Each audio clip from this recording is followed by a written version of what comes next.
Alright, so what we're going to do is I just got these two rifles back from Rifle Dynamics. They've had them for a little while now. I've been waiting on them to get done, waiting on some components and whatnot. But at any rate, they're done now, so we're going to take them out to the range and give them a whirl. But I want to show you something that I think on this rifle, or this setup I should say, that really is sort of unique and kind of worth looking at. So what we've had done here is what's called a front-end conversion. This was done again by Rifle Dynamics. I believe there are other manufacturers out there that probably do it as well. But I know Rifle Dynamics, as far as I know, was the first that I saw really using what's called a bolt-on gas block. And what they do is they'll shorten your barrel back. This is a permanently attached Griffin Armament flash comp. It's permanently attached to give it a slightly over 16-inch barrel length. So that helps shorten up the barrel just a little bit, makes it a little easier to handle in tight quarters and so on.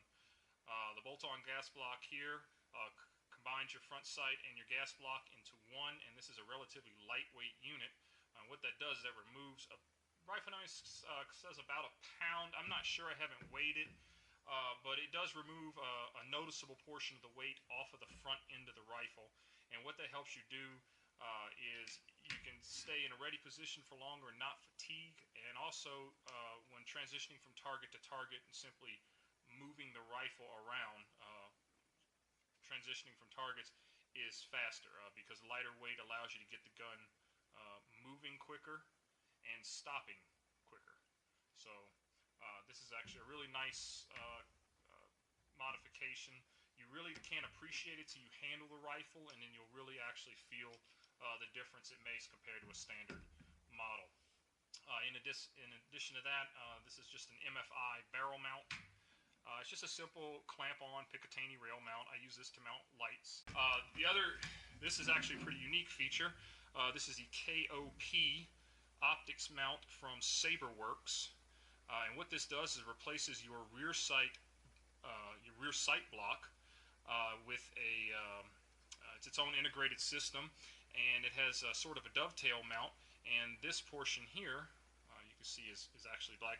This is a 30mm optics ring with built-in rear sight, and this is made for 30mm optics such as the Aimpoint Pro, which we have on these optics, or on these rifles.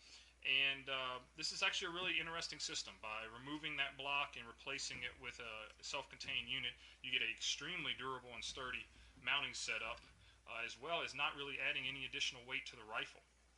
In addition to that, it leaves your side rail mount unused. And what that allows me to do is to take this RS Regulate, this is the rear biased mount with 30mm ring. This is the AK302M, and this allows me to very simply slide on a 3-power magnifier, in this case a Burris AR tripler, behind my aim point, and enhance the platform, or the useful effective range of the rifle, practical effective range, by allowing you to get some magnification for target identification or long range shooting without having to put on an actual true scope. Another interesting thing about this is that it will slide right onto the 7.62 variant without any modifications whatsoever. So, as you can see, we just slide it right on there, and it locks into place, and now we have the 7.62 set up in exactly the same way. Additionally, the finish done on these rifles is the Norrell's Moly resin, I believe it is called. This is a tan brown finish, and I do kind of like this, obviously being out in the desert, but it gives a extra protection over the standard factory finish, and it looks good. So it's both functional and cosmetic as well. It gives a two-tone look to the rifle. The bolt carrier's in black, and as are the trigger pins and stock release and flash hider, so it gives kind of a nice two-tone looking image to it, but it's also functional as well. Also, I'm running the MOE AK pistol grips. I actually just transitioned these on all my AKs for the most part, except the classic type rifles, just because of the same pistol grip I run on my ARs, and the grip feels the same regardless of which platform I'm running, so simple on that. So Anyway, we're going to take these out to the range and put them to work. We'll do a little CQB shooting. We'll try to hit the plate range for a little bit and see about using the magnifier in conjunction with the aim point at longer distance and see how all this runs. So let's get out there, and hopefully the wind won't be too terrible, although it sounds like it will be. Naturally it's going to be warm, but hopefully the camera will cooperate.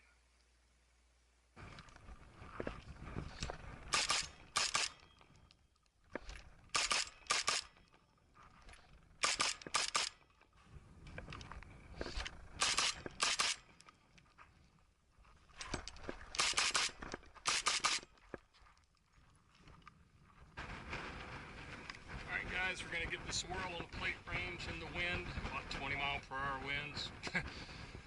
Doing some Kentucky windaging. This will be 200 meters, 545.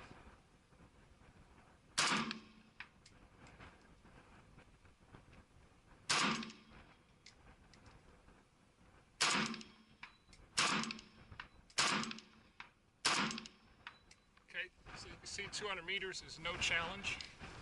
We'll try for 300 now.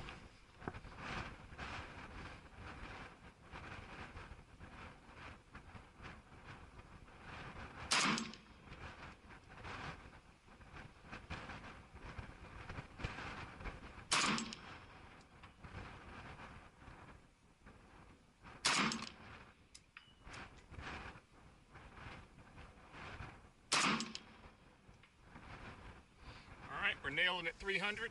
Now we'll go for 384, I believe. It's 420 yards.